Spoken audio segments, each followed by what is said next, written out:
wabarakatuh.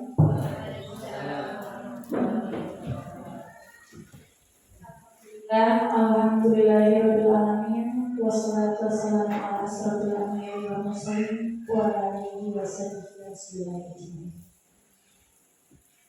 Pertama sekali marilah kita ucapkan syukur alhamdulillah atas kehadirat Allah Subhanahu wa taala, karena dengan nikmat dan karunia hari ini sama hadir di sekolah melaksanakan kegiatan belajar mengajar seperti biasanya, dan pada hari ini kita juga dapat menghadiri aksi nyata peran diseminasi budaya positif oleh Ustazah Dewi. Dengan salawat beserta salam marilah kita kirimkan kepada junjungan kita, yakni Nabi Sallallahu Muhammad Sallallahu Alaihi Wasallam. Hari ini kita bisa merasakan nikmatnya daripada ilmu pengetahuan. Kemudian selanjutnya yang terhormat yakni Bapak Kepala Sekolah Ustaz Nasrullah Ali beserta Dewan Guru yang sempat hadir pada hari ini. Sini saya tidak akan memanjangkan kata-kata mukadimah saja, langsung saja masuk kepada acara yang pertama, yakni pembukaan yang sedang berlangsung. Dilanjutkan pada acara kedua, pembacaan ayat suci Al-Quran yang akan dibacakan oleh Ustazah Anissa Maulidah. Kepada Ustazah Anissa, silakan.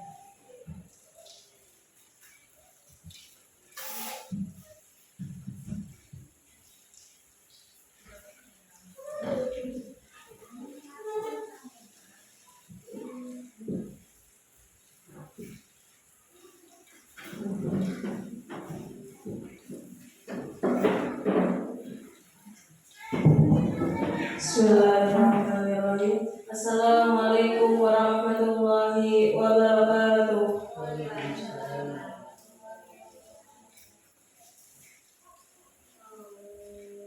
Billahi minasyaitonirrajim.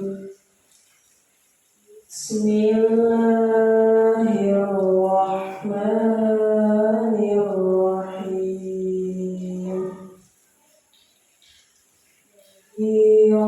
Samawati wal ardh wa idza qada amran fa innama yaqulu lahu kun fayakun. Qala alladziina laa ya'lamuuna laulaa yukallimuna Allahu aw ta'tiina aayah. Dzalika qala alladziina min qablihim mithla qawlihim tasyabahat qulubuhum qad bayyana al-ayati liqaumin yuqinun. Shadaqallahul azim. Wassalamualaikum warahmatullahi wabarakatuh.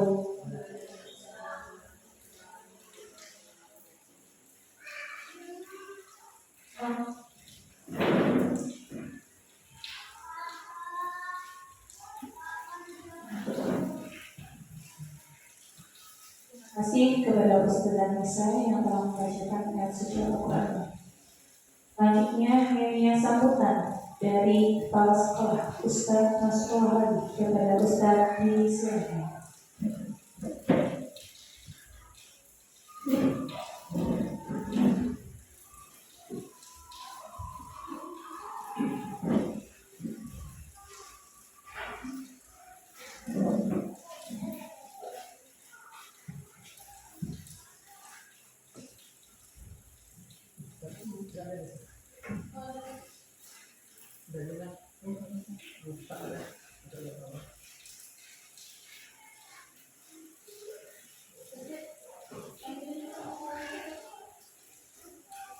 Bismillahirrahmanirrahim.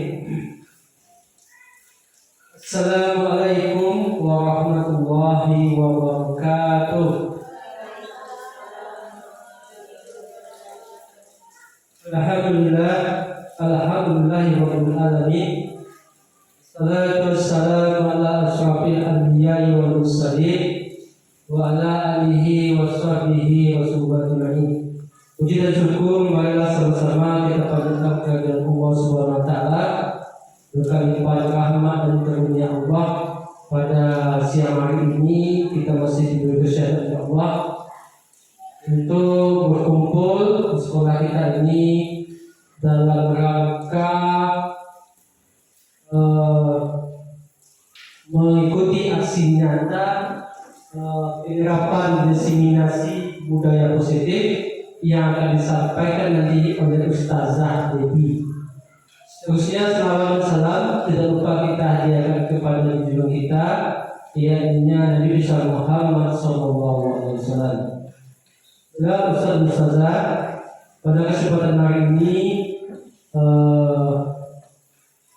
saya menyampaikan sepatah kata, yaitu memberi motivasi kepada kita bersama dan terkhususnya bagi Ustazah Debbie yang lagi proses CGP calon guru PK angkatan ke-11. Ini adalah merupakan nilai plus bagi kita di SDP ini. Adalah guru kita perdana yang terpilih sebagai CGP.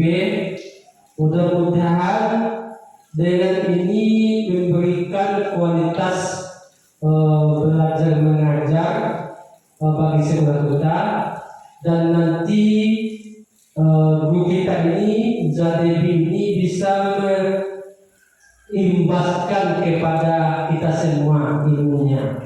Jadi ini kan saya selaku kepala sekolah sangat mendukung sepenuhnya kegiatan CGP ini, yang alhamdulillah sebelum kita satu ikut itu Zadebi, apapun bentuknya fasilitas insya Allah kita sediakan di sekolah, karena supaya proses pelaksanaan CGP-nya ini berjalan dengan lancar sampai akhirnya. Kemudian kepada ustazah, kita jangan cukup sekedar menerima juga. Kita juga harus meningkatkan kualitas belajar kita, kualitas untuk mengajar anak-anak kita. Jangan dari hari ke hari itu aja.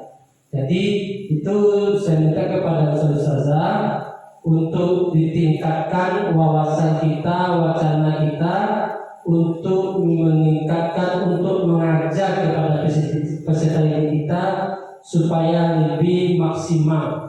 Karena sekolah kita harus meningkatkan kualitas lagi. Kemudian mudah-mudahan di tahun berikutnya kalau masih ada CGP, mudah-mudahan masih bisa ada salah satu guru kita yang bisa lulus untuk ke depannya. Karena kalau program pemerintah CGP ini sampai 2025, kalau lewat dari 2025 itu harus pakai biaya sendiri. Itu ustazah belajar dengan dia jadi informasi, kemudian memanfaatkan media teknologi ini untuk belajar, baik itu mengajar anak-anak kita edukasi, kemudian tambah lagi dengan sebelum mulai pembelajaran tambah dengan ADM pembelajaran. Tadi ada, jangan sampai tidak ada ADM pembelajaran kita mengajar. Jadi kalau ada ADM pembelajaran, kapanpun supervisi saya kalau bisa melakukan kepada sekolah masuk, ustazah sudah siap. Karena tahun ajaran baru ini sudah jalan 2 bulan. Jadi kalau nggak ada perangkat, gimana kita mengajar? Jadi mohon untuk ustazah kedepannya perangkatnya dilengkapi. Saya mudah-mudahan besok saya bisa supervisi, karena tadi saya sudah menerima bahan perangkat dari Zawanti itu lengkap. Bisa minta kepada saudara lain juga seperti itu. Mungkin itu saja karena waktu juga pendek hari ini. Itu aja dari Ana untuk motivasi. Semangatlah bekerja dengan ikhlas. Mudah-mudahan Ustazah nanti bisa memberikan hasil yang terbaik untuk usaha kita dan untuk diri kita sendiri. Oke, itu aja dari Ana. Wassalamualaikum warahmatullahi wabarakatuh.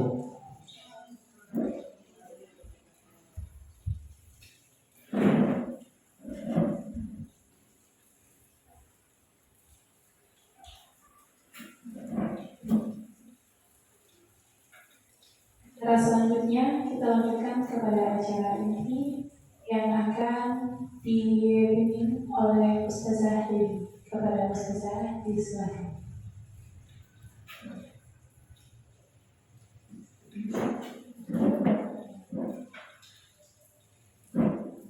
Bismillahirrahmanirrahim. Assalamualaikum warahmatullahi wabarakatuh.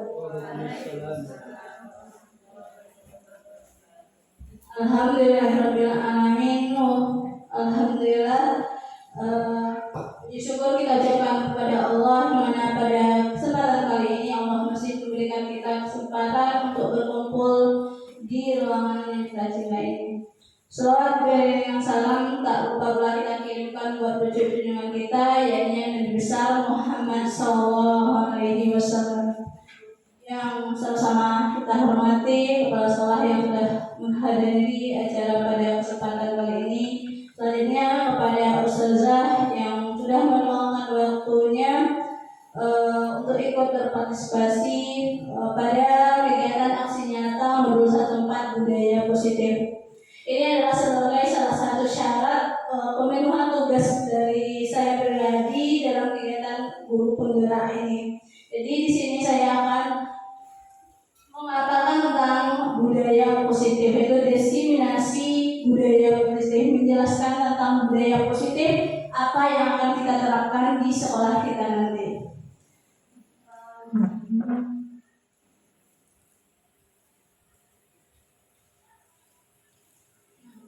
Baik, langsung saja kita mulai dari budaya positif ini. Latar belakangnya pertama itu budaya positif merupakan perwujudan dari nilai-nilai atau keyakinan universal yang diterapkan di sekolah. Suasana atau budaya yang berkembang di sekolah secara tidak langsung menjadi cermin dari tujuan mulia atau nilai-nilai yang sekolah anut dan diyakini selama ini. Untuk itulah menciptakan lingkungan positif akan terbentuk suatu budaya positif, yaitu proses perjalanan pendidikan yang harus kita jalani karena ini merupakan tanggung jawab kita sebagai seorang guru.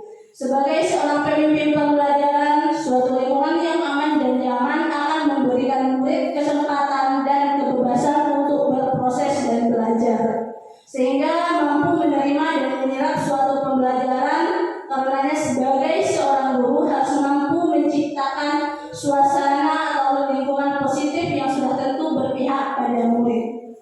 Adapun hal yang dapat dilakukan itu dengan membuat kesepakatan atau keyakinan kelas atau sekolah. Jadi semua pihak terkait harus menerapkan keyakinan tersebut agar menjadi sebuah kebiasaan sehingga terwujud budaya positif di sekolah. Jadi latar belakang di sini itu tentang budaya positif yang berpihak pada murid. Tujuan dari aksi nyata yang saya paparkan di sini yang pertama mewujudkan murid yang merdeka dan disiplin, yang kuat, yang memiliki karakter positif sesuai dengan profil pelajar Pancasila. Kita semua sudah tahu tentang dimensi yang ada pada profil pelajar Pancasila. Yang kedua, menumbuhkan budaya positif di sekolah dan meyakini nilai-nilai universal yang mendukung suasana belajar yang aman, nyaman, dan menyenangkan melalui kesepakatan dan keyakinan kelas. Jadi suasana lingkungan positif yang aman dan nyaman itu sangat dibutuhkan dalam pembelajaran kita, di mana pembelajaran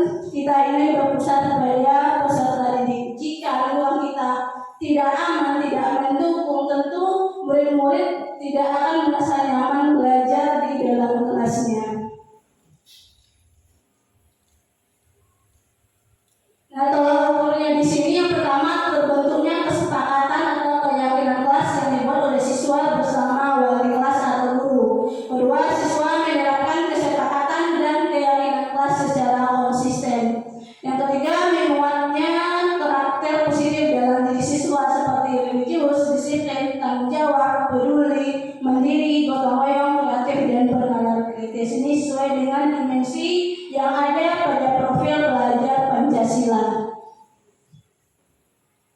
Sebelum saya masuk pada budaya positif, ini ada pertanyaan. Apakah Ustadz dan Ustadzah setuju bila pertama, pemberian hukuman dapat mendisiplinkan siswa?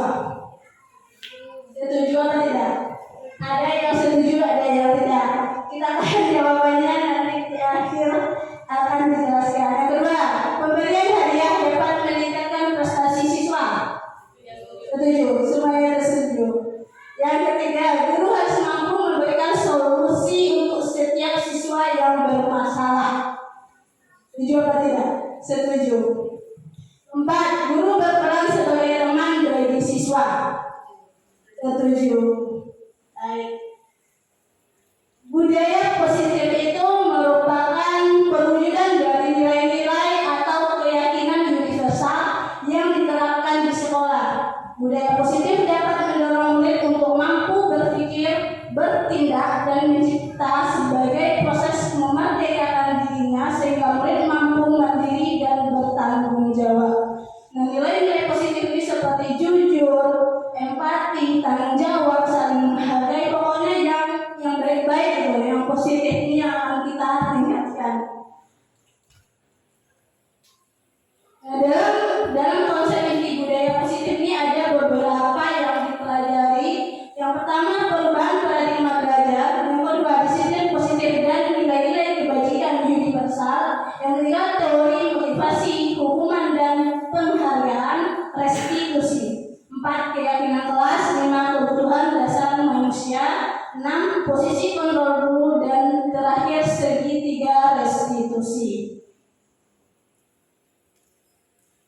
Pembelajaran dengan paradigma baru. Nah, artinya di sini pembelajaran dengan paradigma baru itu merupakan pembelajaran yang dirancang berdasarkan prinsip pembelajaran berdiferensiasi. Mungkin ustaz-ustaz semua sudah memahami pembelajaran berdiferensiasi itu kan kita mengelompokkan siswa sesuai dengan bakat dan minatnya.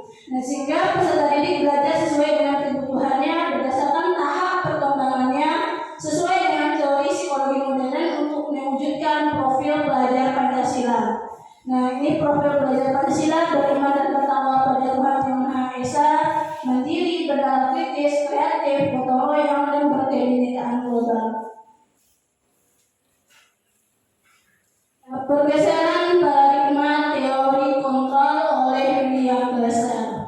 Yang pertama, ilusi yang selama ini mungkin terpikir bagi kita bahwa guru mengontrol murid. Menurut Ustazah, benar nggak guru ini mengontrol murid gitu? Guru yang mengontrol murid, guru yang mengawasi semua kegiatan murid.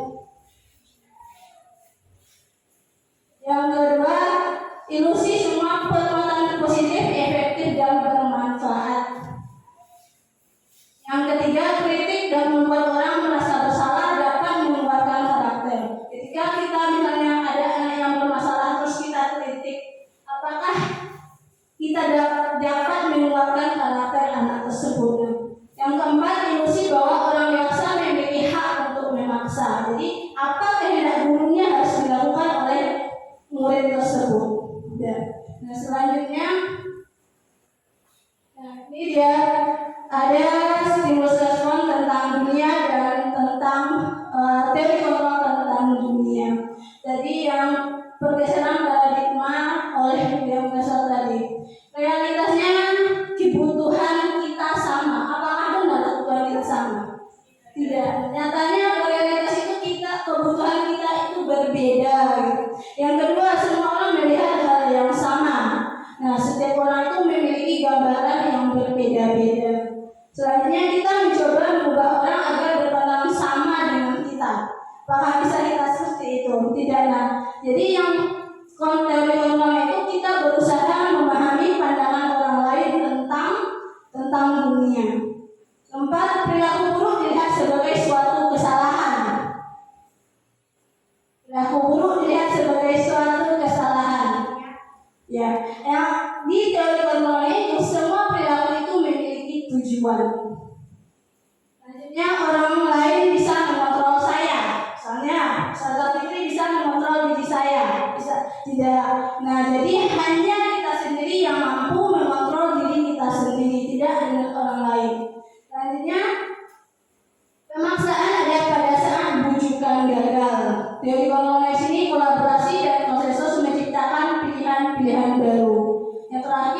model berpikir menang dan kalah. Ada yang menang, ada yang kalah. Kenyataannya itu model berpikir menang-menang ini tidak ada yang salah, tidak ada yang menang. Ya. Selanjutnya itu tentang disiplin positif. Disiplin positif ini merupakan salah satu cara pendekatan disiplin yang bertujuan untuk menumbuhkan kesadaran serta memberdayakan peserta didik tanpa imbalan, penghargaan atau reward, ancaman atau hukuman. Jadi pada disiplin positif ini imbalan, penghargaan, hukuman, dan ancaman itu tidak dibolehkan. Nah, sebagai pendidik, tujuan kita adalah menciptakan peserta didik yang memiliki disiplin diri sehingga mereka berperilaku mengacu kepada nilai-nilai kebajikan universal dan memiliki motivasi intrinsik dalam perubahan perilaku ke arah yang lebih baik. Nilai-nilai kebajikan universal itu seperti tadi jujur, empati, saling menolong, saling menghargai. Nah, pokoknya yang positif itu termasuk pada nilai-nilai kebajikan universal dalam budaya positif. Nah, ini dia nilai-nilai kebajikan.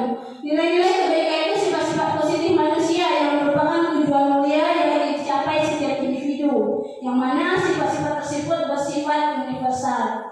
Nilai-nilai kebajikan universal ini tercermin dalam profil pelajar Pancasila. Jadi sudah ada dalam profil pelajar Pancasila yang mencakup beriman, bertakwa, berakhlak mulia, berkebinekaan global, mandiri, bernalar kritis, kreatif, dan gotong royong. Ternyata itu ada rasa toleransi, rasa hormat, integritas, menghargai, menghormati, percaya diri, komitmen, dan lain sebagainya yang terbaik untuk diri siswa kita.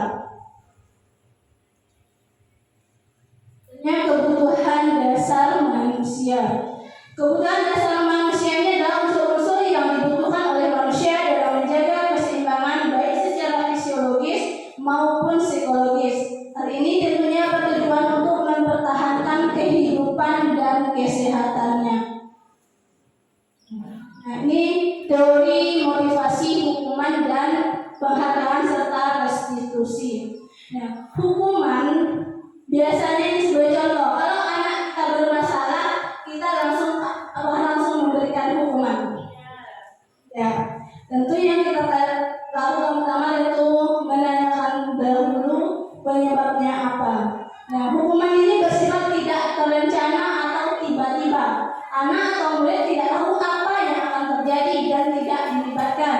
Hukuman bersifat satu arah dari pihak guru yang memberikan, dan murid hanya menerima suatu hukuman tanpa melalui suatu kesepakatan atau pengarahan dari pihak guru, baik sebelum atau sesudahnya. Hukuman yang diberikan bisa berupa fisik maupun psikis murid atau anak disakiti oleh suatu perbuatan atau kata-kata. Contohnya di sini, anak datang ke sekolah memakai sepatu warna putih. Nah, padahal teman sekolah sudah tahu sepatunya itu warna hitam. Nah, tanpa kita sadari, kita langsung memberikan hukuman pada anak, buka sepatumu sekarang, dan langsung berkeliling ke lapangan. Nah, itu hukuman itu tidak terencana, jadi tidak ada kesepakatan antara guru dan murid. Selanjutnya konsekuensi. Nah, konsekuensi itu dia sudah terencana, sudah disepakati, nah sudah dibahas dan disetujui oleh murid dan guru. Umumnya bentuk-bentuk konsekuensi dibuat oleh pihak guru atas sekolah dan murid sudah mengetahui sebelumnya konsekuensi yang akan diterima bila ada pelanggaran. Pada konsekuensi murid tetap dibuat tidak nyaman untuk jangka waktu pendek. Jadi konsekuensi ini sudah ada kesepakatan antara guru dan murid. Misalnya anak tidak buat tugas, kalau besok ada yang tidak buat tugas, mungkin disuruh berdiri di depan kelas, kan sudah ada konsekuensinya. Nah, dengan seperti itu, tapi tetap membuat anak tidak nyaman gitu. Terus selanjutnya restitusi. Restitusi ini proses menciptakan kondisi bagi murid untuk memperbaiki kesalahan mereka, sehingga mereka bisa kembali pada kelompok mereka dengan karakter yang lebih kuat. Restitusi juga adalah proses kolaboratif yang mengadakan murid untuk mencari solusi untuk masalah dan membantu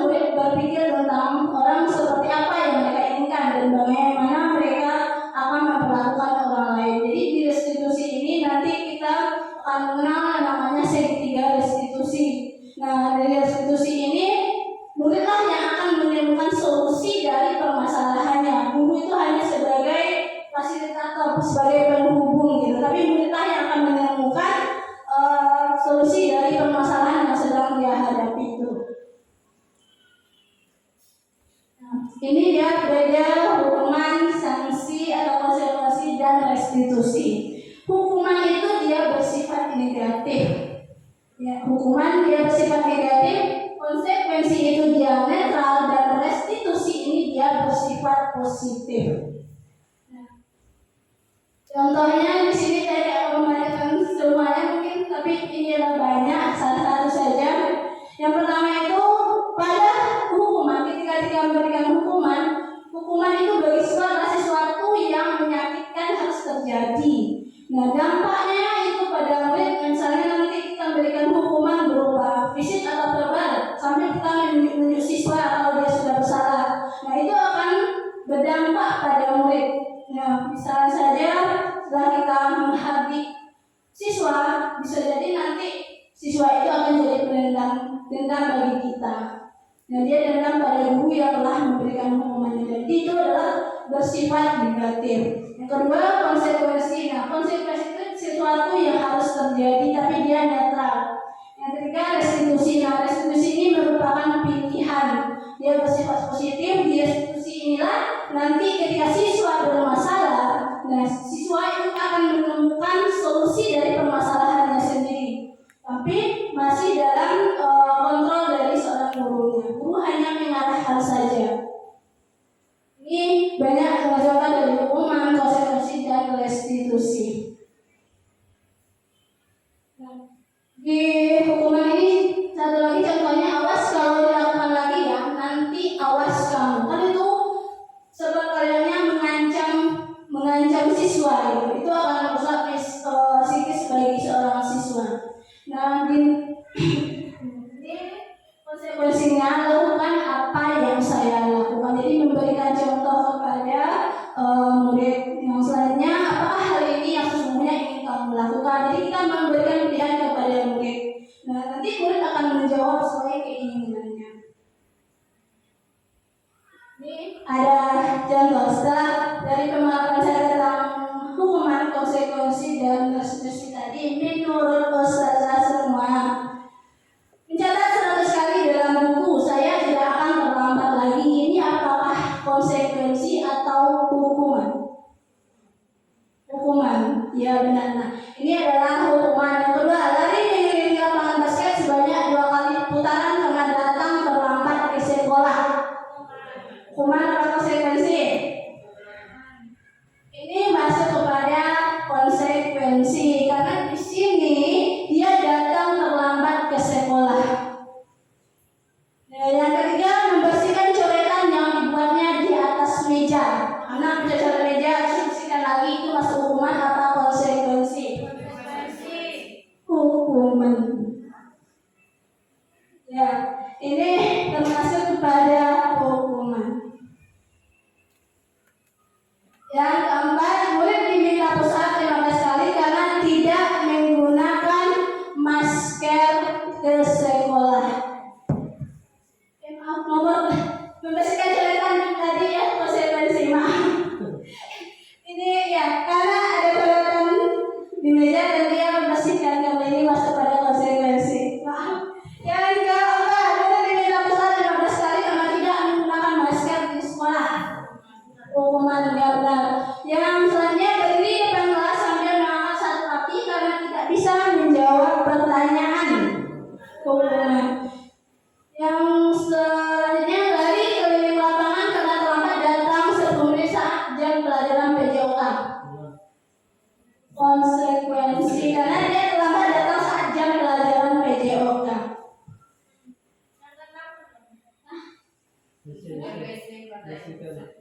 Membersihkan WC karena merusak pensil teman. Hukuman, ya benar. Nah, nomor 6 ini adalah hukuman, dan nomor 7 konsekuensi.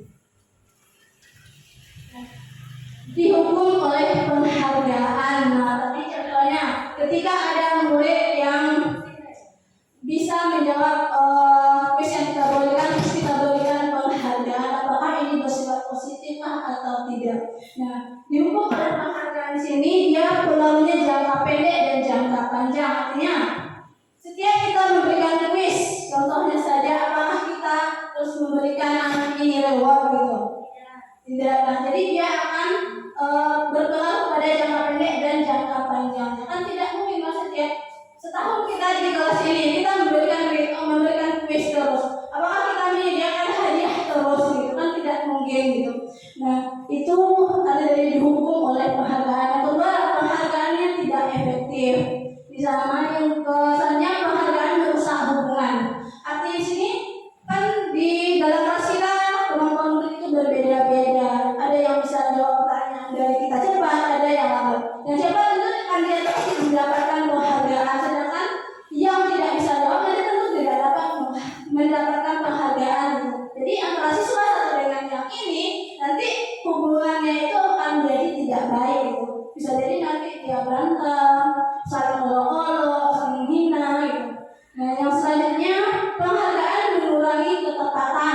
Terus penghargaan mengurangi kualitas.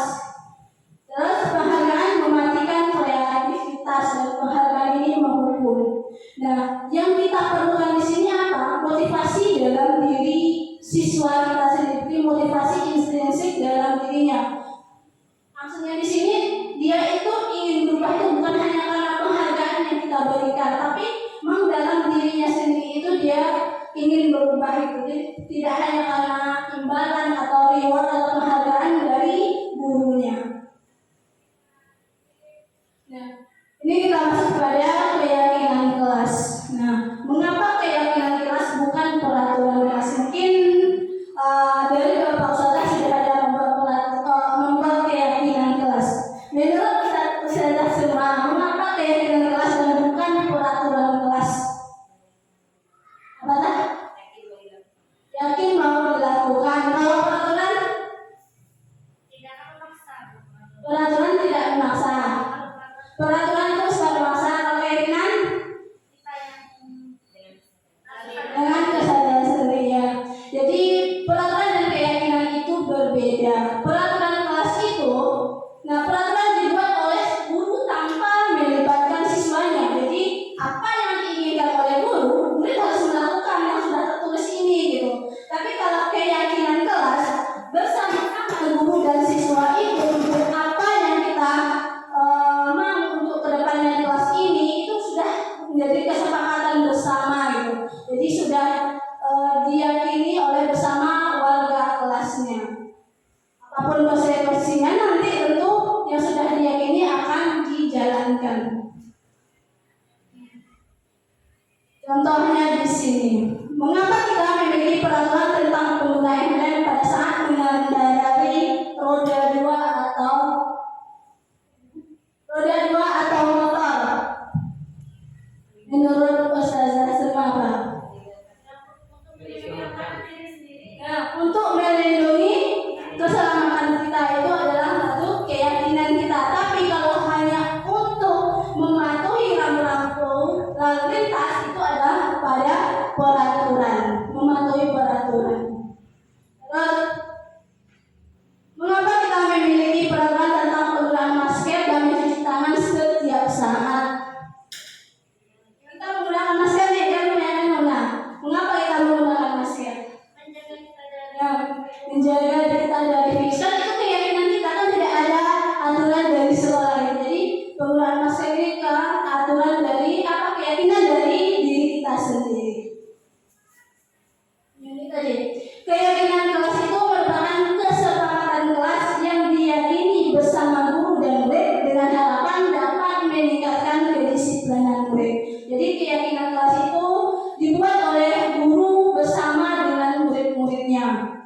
Keyakinan kelas ini berupa pernyataan universal dibuat dalam bentuk positif dan bersifat abstrak. Keyakinan kelas hendaknya tidak terlalu banyak sehingga mudah diingat dan dipahami. Semua warga kelas ikut berkontribusi dalam pembuatan keyakinan kelas lewat kegiatan mengutarakan pendapatnya. Jadi tak usah banyak-banyak buat keyakinan kelas minimal itu 10, tapi murid kita konsisten dalam melaksanakan keyakinan kelas ini. Nah, ini beda dari peraturan kelas itu biasanya dibuat oleh guru tanpa melibatkan peserta didik dan bersifat satu arah. Jadi hanya guru yang membuat aturan, murid tinggal menjalani saja apa yang dimau oleh guru tersebut. Ini prosedur pembuatan keyakinan kelas atau sekolah. Yang pertama, mempersilahkan warga sekolah atau kelas untuk mencurahkan ide tentang peraturan yang akan disepakati. Jadi semua warga sekolah itu atau murid dalam kelas kita itu kita persilahkan untuk mencurahkan idenya, apa yang akan dilakukan untuk kedepan ini. Yang kedua, apa ide tersebut kita catat semua masukan dari murid kita. Nah, yang selanjutnya nanti baru dari kalimat yang disampaikan oleh murid kita ganti kalimatnya menjadi kalimat positif. Kan ada kalimat dari murid-murid ini yang masih negatif atau masih berantakan. Nah, itu kita perbaiki, kita ganti menjadi kalimat positif. Yang keempat, tinjau kembali curahan pendapat yang terkumpul dan susun menjadi keyakinan kelas. Selanjutnya, tinjau ulang keyakinan kelas atau sekolah yang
Dia berfokus pada satu guru saja, padahal banyak guru yang lain gitu. Selanjutnya perempuan merasa bersalah. Nah, suara guru itu lembut tapi membuat murid tidak nyaman. Nah, dampaknya sini anak tidak percaya diri dan minder, dan siswa merasa tidak berharga. Selanjutnya sebagai pemantau, nada bicara dan ekspresi biasa tetap memantau siswa sangat diberi sanksi. Dampaknya tidak sepenuhnya mandiri. Nah, selanjutnya yang terakhir itu sebagai manajer, suara netral, tercipta identitas positif dan berhasil mengajukan pertanyaan bermakna, membantu siswa memecahkan masalah. Dampaknya di sini murid menjadi mandiri dan percaya diri untuk memecahkan masalahnya bersama guru. Jadi ketika ada murid yang ada bermasalah, dia tidak lagi sungkan untuk bercerita kepada gurunya ketika dia sudah menemukan guru yang berada pada posisi kontrol manajer ini gitu. Nah, contohnya di sini, kasus itu ada murid yang tidak mengerjakan tugas yang sudah diberikan guru. Kalau guru sebagai penghukum, dia akan meminta muridnya itu berdiri di depan kelas satu kaki atau patuhi aturan saya. Itu dengan nada yang keras itu ketika guru berada pada posisi kontrol penghukum gitu. Karena siswa tadi tidak mengerjakan tugas yang diberikan. Kalau dia perempuan merasa bersalah, guru itu akan berkata, kesekian kali ibu sudah ingatkan, kamu senang ya melihat ibu terus-terusan seperti ini? Atau ibu sangat kecewa dengan kamu. Kan bahasanya lembut tapi membuat siswa itu tidak nyaman gitu. Ketika posisi kontrolnya perempuan merasa bersalah. Nah, selanjutnya sebagai teman, ayo dong kamu kerjakan tugasnya, nanti kalau sudah selesai kita main game bersama. Nah, yang sebagai pemantau, kamu sudah melakukan kesalahan dan sudah mengetahui konsekuensinya. Sekarang selesaikan dan segera kumpulkan. Itu sebagai pemantau. Nah, yang sebagai manajer, apa kamu tahu kesalahanmu? Guru menanyakan kembali ke siswa. Siswa menjawab, apakah kamu tahu kesalahanmu gitu. Terus, keyakinan sekolah apa yang kamu langgar?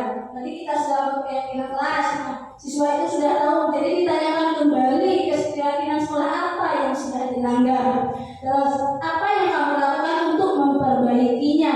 Nanti siswa akan menemukan solusinya sendiri. Jadi guru itu hanya sebagai penghubung gitu. Nah, selanjutnya kamu mau jadi orang seperti apa? Nanti di akhir itu kita tanyakan mau jadi orang seperti apa siswa kita. Nah, dari posisi manajer inilah nanti semua masalah siswa itu bisa diselesaikan dan siswa sendirilah yang dapat menemukan solusi dari masalahnya. Lanjutlah, jadi setelah pemaparan tadi, berada pada posisi mana, kontrol manakah kita saat ini?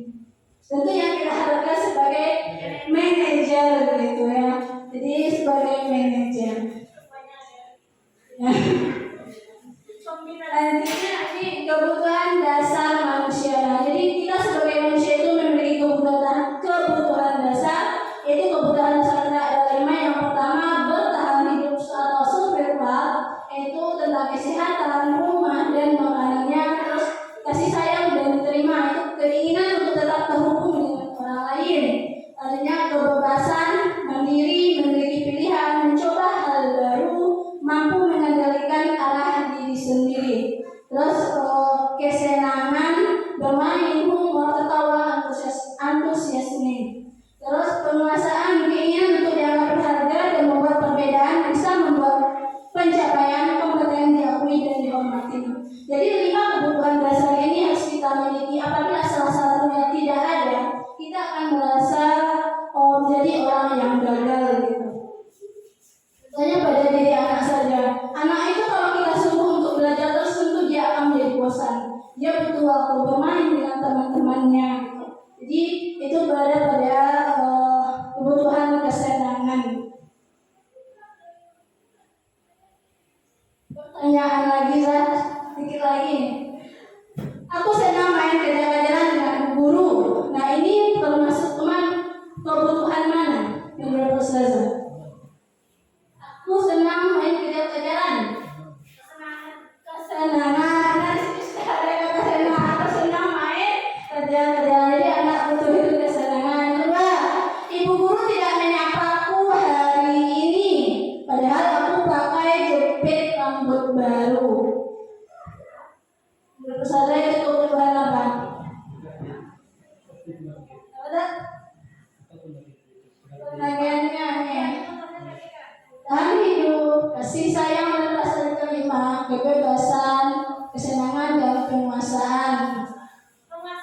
kedewasaan, karena dia memakai HP baru. Yang ketiga, aku bosan, masa belajarnya cuma gitu-gitu aja, dengerin ibu guru saja. Itu termasuk kebebasan ya. Yang keempat, aku sebel gambarku tidak rapi, malah ibu guru nunjukin ke teman-temanku di depan kelas. Penguasaan ya. Jadi itu kebutuhan dasar manusia yang harus kita penuhi. Nah, selanjutnya dalam diri manusia ini ada motivasi berlaku. Yang pertama untuk menghindari hukuman atau ketidaknyamanan. Yang kedua untuk mendapatkan imbalan atau penghargaan dari orang lain. Dua ini termasuk pada motivasi ekstrinsik yang kita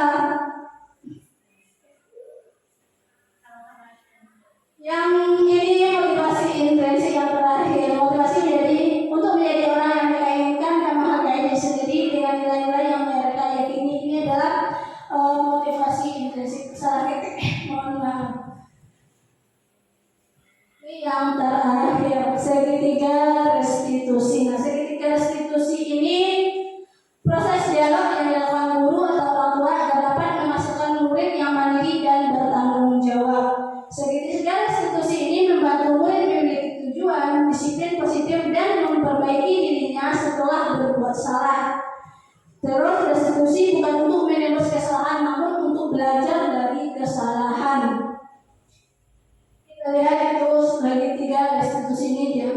Segitiga restitusi ini yang pertama kita menstabilkan identitas. Di sini ketika anak ada bermasalah, kita stabilkan ada anak yang emosinya bagus dapat masalah.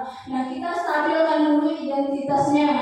Terus yang kedua, validasi tindakan yang salah. Itu dengan cara kamu tentu punya alasan mengapa melakukan ini, kita tanyakan kembali. Terus ada apa cara yang lebih efektif untuk mendapatkan apa yang kamu butuhkan? Ini berada pada validasi tindakan yang salah. Kita tanyakan dulu. Terus yang terakhir itu menanyakan keyakinan. Keyakinan kelas apa yang telah kita sepakati?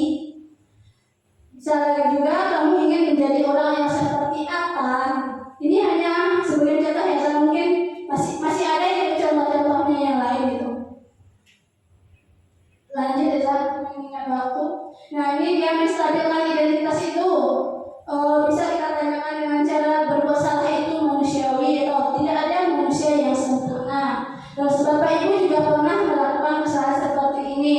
Bapak Ibu tidak mencari siapa yang benar dan siapa yang salah, tapi Ibu ingin mencari solusi dari permasalahan ini. Jadi di sini kita tidak menyalahkan langsung siswa, gitu. Kita stabilkan dulu identitasnya, kita tanyakan dulu.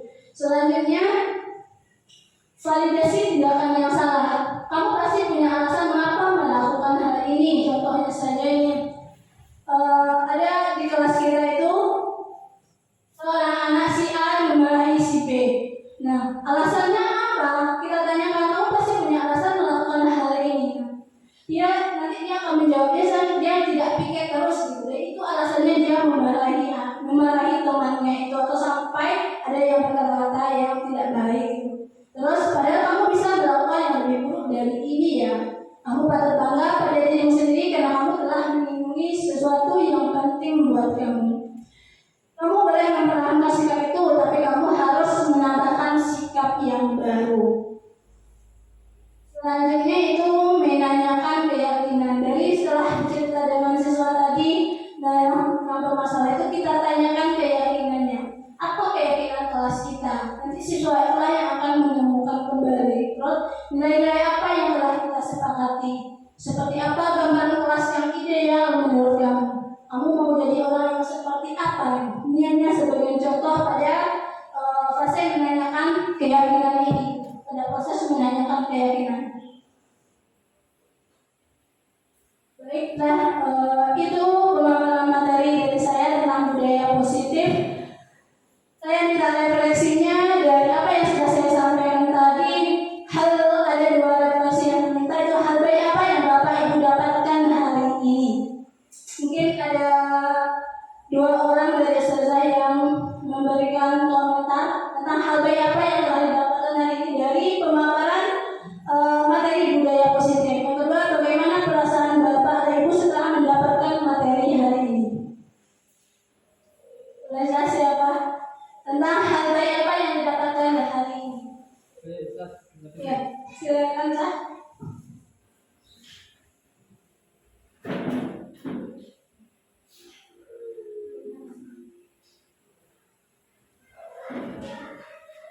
Baik, terima kasih kepada Ustazah Devi yang telah memberikan kesempatan kepada saya.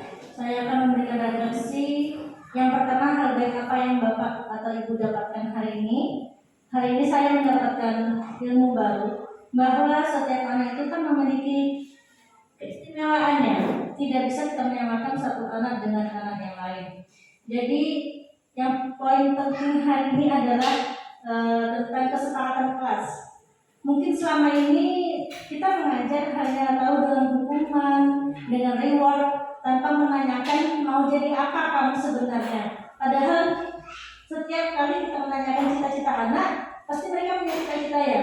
Dengan setiap hari kita bertanya hal itu, mereka bisa tertanam di otaknya bahwa aku ingin menjadi dokter, polisi. Dengan cita-cita itu mereka akan berusaha menjadi yang lebih baik. Jadi ilmu itu yang saya terima hari ini, dan bagaimana perasaan saya ketika mendapatkan materi hari ini. Saya cukup senang ya, karena mendapatkan ilmu baru yang selama ini belum pernah saya dapatkan. Karena selama ini kita mengajar hanya sekedar mengajar dan tidak belajar, hanya mengajarkan apa yang kita miliki saja tanpa mencari ilmu lain. Jadi sekarang saya mendapatkan ilmu baru dari Ibu Devi. Terima kasih untuk ilmunya. Assalamualaikum warahmatullahi wabarakatuh. Baik, terima kasih kepada Ustazah Fitri yang sudah memberikan refleksinya. Mungkin ada satu lagi yang tentang refleksi kegiatan saya hari ini. Dari Ustaz mungkin? Boleh. Oke, terima kasih Zanji. Alhamdulillah. Refleksi ya. Satu hal baik apa yang Bapak mendapatkan pada hari ini. Yang dia dapatkan adalah yaitu cara melakukan pembelajaran kepada anak tadi, seperti contohnya kita hari ini seperti saya bilang tadi, kita sering mengasih kalau salah anak itu dikasih hukuman, kemudian kita tidak pernah menanyakan keinginan atau mengasih suatu penghargaan atau perhatian kepada anak tersebut. Anak-anak itu ada butuh perhatian, apalagi di sekolah kita ini banyak anak kita yang butuh perhatian. Butuh perhatian dari kita sebagai orang tua di sekolah. Karena mungkin di rumah kurang perhatian karena ayah bundanya sibuk. Jadi kita kurang perhatian, jadi keinginan anak itu tercapai. Itu. Kemudian yang kedua, menerapkan tadi apa namanya disampaikan manajemen ya. Manajer. Kita sebagai manajer, di mana kita mengajarkan kepada anak kita itu secara pendidikannya seperti ini disampaikan. Kemudian bagaimana perasaan Bapak itu selama bekerja ini adalah suatu nilai plus bagi kita. Yang selama ini mungkin cara mengajar kita masih monoton, buku segala macamnya, kemudian tindak laku kita sebagai guru kepada anak sering mungkin otoriter atau segala macamnya. Kita tidak pernah melakukan pendekatan apa jika penyebab anak itu terlambat, kita langsung memponis kenapa terlambat pusat, dia ada pusat 15 kali, itu sebenarnya kan bisa diterapkan di SD. Jadi kita cari dulu lakukan pendekatan apa penyebab anak ini terlambat. Kemudian ada anak yang pakai baju seragam, misalnya temannya pakai baju pramuka, dia pakai baju olahraga. Kita langsung mentas anak ini, kenapa kamu pakai baju olahraga ini? Kita tidak tahu untuk masalahnya, kita lakukan pendekatan apa kenapa pakai baju ini, kenapa segala macamnya. Jadi kita dari hubungan emosional, pendekatan kepada anak kita ini supaya anak kita ini bisa dia menerima pembelajaran dari kita. Ya itu menjadi bagi saya. Terima kasih. Assalamualaikum warahmatullahi wabarakatuh. Baik, terima kasih kepada saudara-saudara yang sudah memberikan refleksi. Semoga kedepannya kita bisa menerapkan budaya positif di sekolah kita dan bisa menjadi lebih baik lagi. Sebelum saya tutup, saya mengucapkan terima kasih kepada saudara Utas kesehatan semuanya sudah meluangkan waktunya pada acara destinasi penerapan budaya positif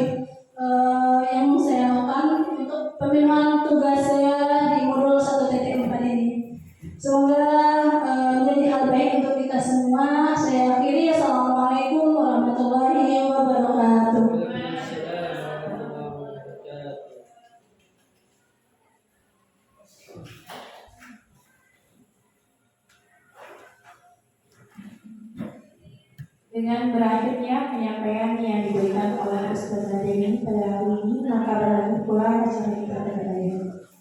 Saya di sini sebagai moderator. Apabila terpaksa kata, saya mohon maaf. Saya tutup. Wabillahi taufiq wal hidayah. Wassalamualaikum warahmatullahi wabarakatuh. Assalamualaikum warahmatullahi wabarakatuh.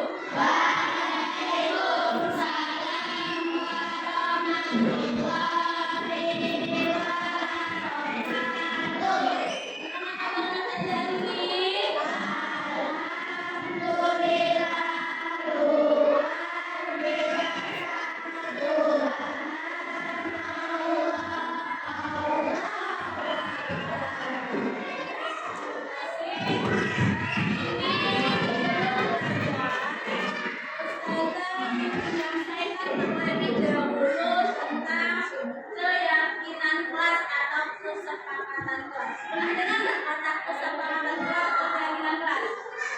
Ada yang tahu apa itu keyakinan kelas? Nggak tahu nggak? Nggak tahu baru. Nama keyakinan ya? Ya apa itu? Peraturan kelas. Ada yang lain? Peraturan kelas. Peraturan kelas dengan keyakinan kelas.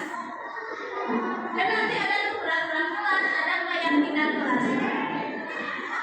Ada yang tahu? Nah, peraturan kelas dan keyakinan kelas itu tidak berbeda. Ya.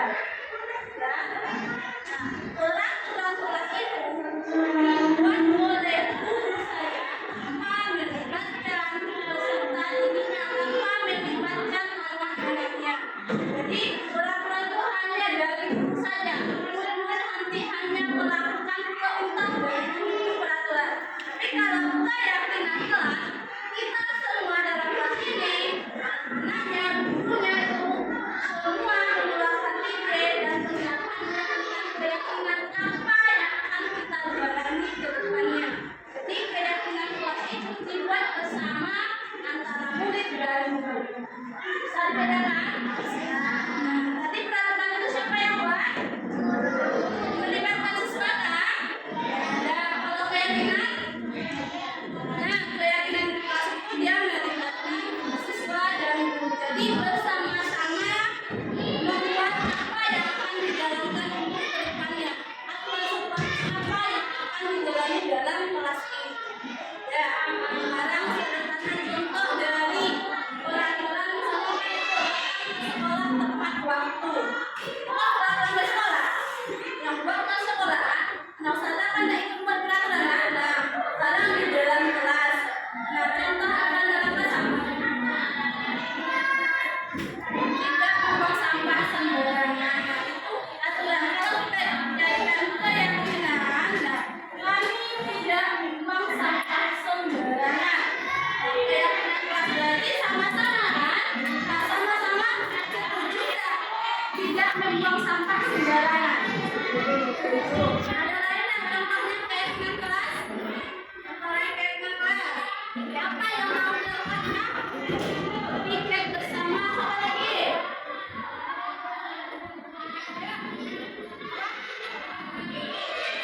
Menolong, lain.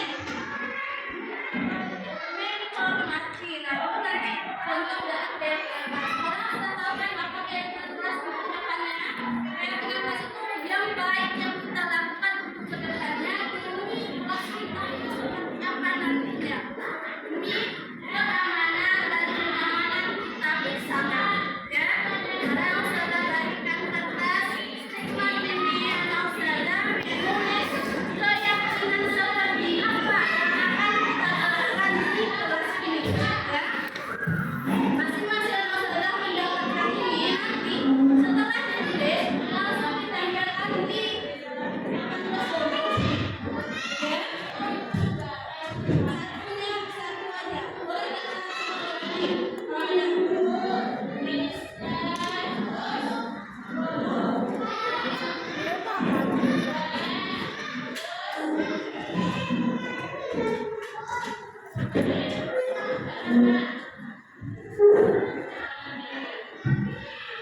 yang sudah dapat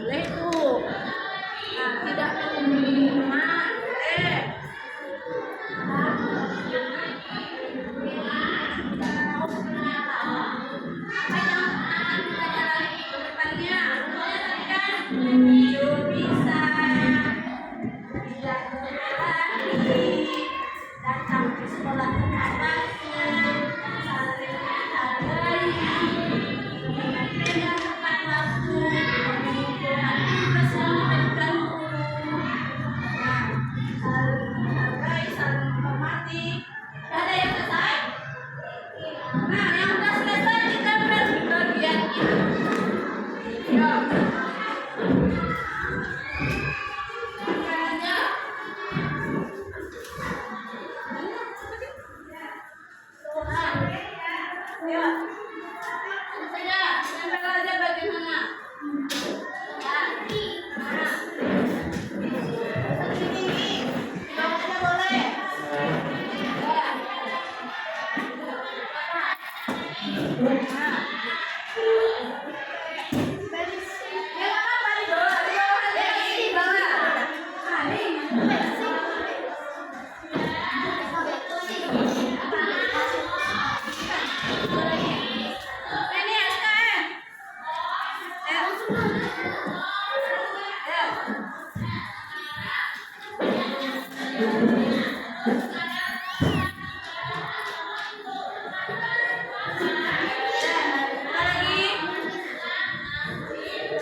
Masih ada? Ya, ya, sekarang saya bagikan ini. Dari yang beranak selebih kita ini ada menjaga kebersihan kelas, tidak boleh saling membuli, saling menolong satu sama lain, menjaga kebersihan, mematuhi peraturan kelas, membuang sampah pada tempatnya, datang ke sekolah tepat waktu, tiket bersama, saling menghargai dan menghormati, menghormati dan tidak membuang sampah sembarangan, menghormati sama tidak menyebut nama orang tua, tidak boleh mengejek siapapun, tiket bersama, membuang sampah pada tempatnya, tidak menyebut nama orang tua, tidak pilih teman, saling menolong, saling menghormati sama, tiket bersama, mematuhi diri depan, saling menghargai, menjaga kebersihan. Ini yang telah dibacakan. Tidak apa-apa. Nah, ini tidak menolak teman itu termasuk pada membuli. Nah, sekarang sudah kalau bapak ini menjaga kebersihan sama ini tidak boleh membuli.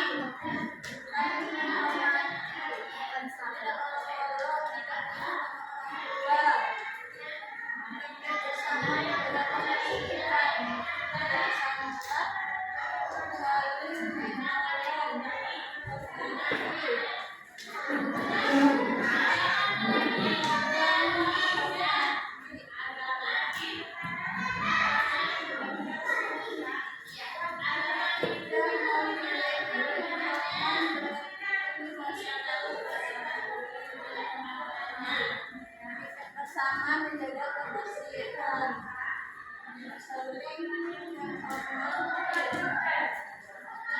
menjaga kebersihan, mematuhi guru. Nah, ini ada kelompok dari yang sudah dibuat tadi ada menjaga kebersihan. Berarti keyakinan bersamanya apa? Ingin kelasnya bersih di dalam dan di luar kelas. Nah, jadi ini untuk bersama menjaga kebersihan kelas, baik itu yang piket maupun tidak piket, itu berhak menjaga kebersihan kelas. Ya, semua warga kelas ini dia menjaga kebersihan kelas tanpa kecuali. Nah, kalau nampak sampah satu, walaupun kita tidak piket itu diambil. Jangan tunggukan piket dulu. Nanti kalau seandainya yang piket tidak datang, apakah kita biarkan saja sampahnya berserakan di depan? Tidak. Nah, jadi dengan rasa tanggung jawab kita sebagai warga kelas, kita membersihkan sampah yang nampak tadi. Ambil saja. Ya, itu bentuk kepedulian kita terhadap lingkungan.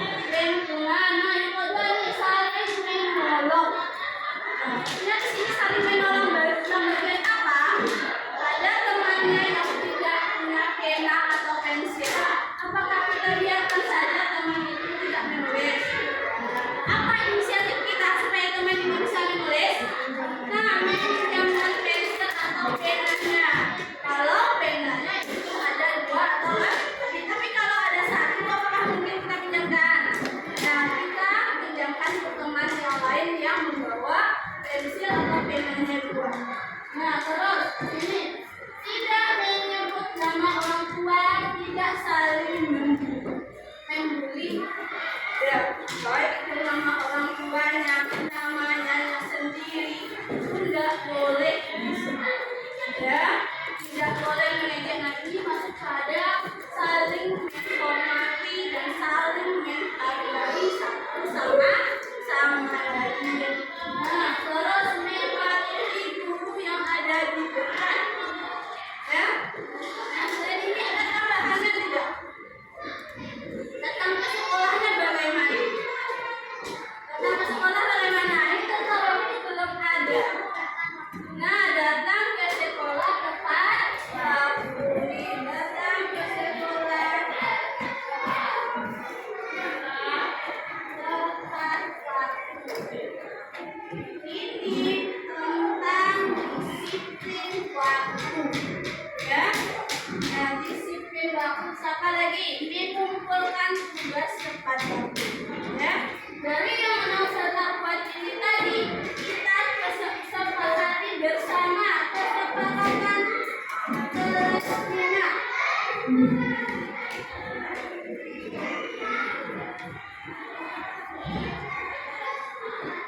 Nah, nomor satu dari menjaga kebersihan. Kalau bersama berarti nanti ada kata kami. Apa kalimatnya coba? Ini kan kalimatnya masih kalimat negatif. Nah, kita jadikan kalimatnya positif kan cuma menjaga kebersihan saja kan? Tidak ada objeknya apa. Jadi kalimat yang benarnya bagaimana?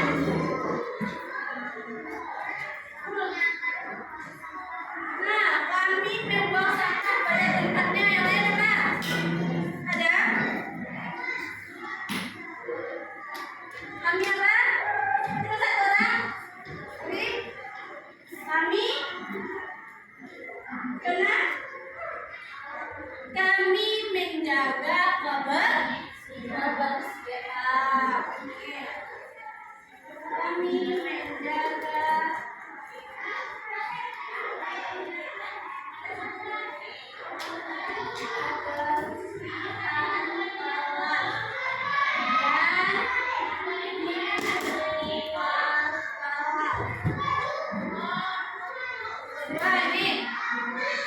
saling menolong.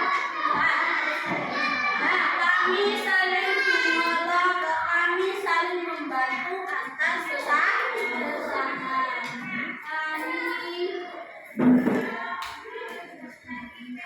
saling menolong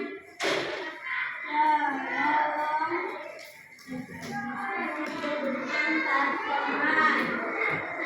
Ketiga, ini saya tidak menyebut nama orang tua atau tidak olok-olokan. Apa? Kami tidak akan menyebut. Kami tidak menyebut nama orang tua. Nah, kami tidak boleh mengolok-olok. Ya, ini kami di sana artinya kami menghormati antar sesama. Kami tidak boleh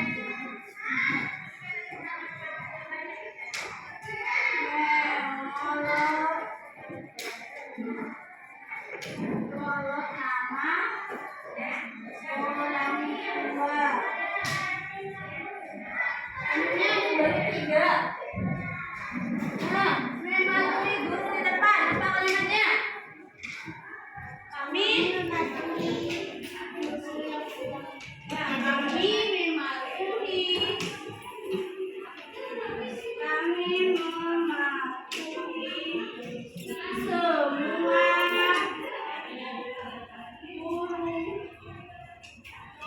yang ada di sekolah. Nah, tadi tentang waktunya, kami datang ke sekolah tepat waktu.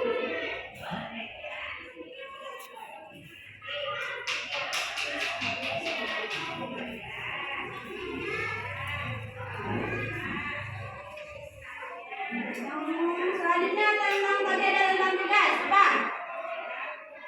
Kami apa? Tugasnya sudah diberikan oleh gurunya. Ini harus mengerjakan tugas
Putih tadi.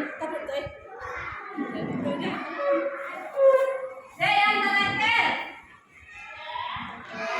Nah, kalau berbicara bagaimana? Nah, yang sopan kami harus bersikap sopan santun. Kami berbicara sopan santun. Kami berbicara sopan santun. Ya, ini kesepakatan kelas yang sudah kita buat bersama. Ya, kalau sudah ada kesepakatan kelas ini, apa selanjutnya yang harus kita lakukan? Nah, mematuhi apa yang kita buat ini, apa yang sudah kita sepakati bersama ini, kita kerjakan dengan konsisten. Jangan satu hari aja, tapi ini berkelanjutan untuk ke depannya. Ya, bisa menjalankan kesepakatan kelas ini? Bisa? Sebelum saudara tutup, apakah ada pertanyaannya?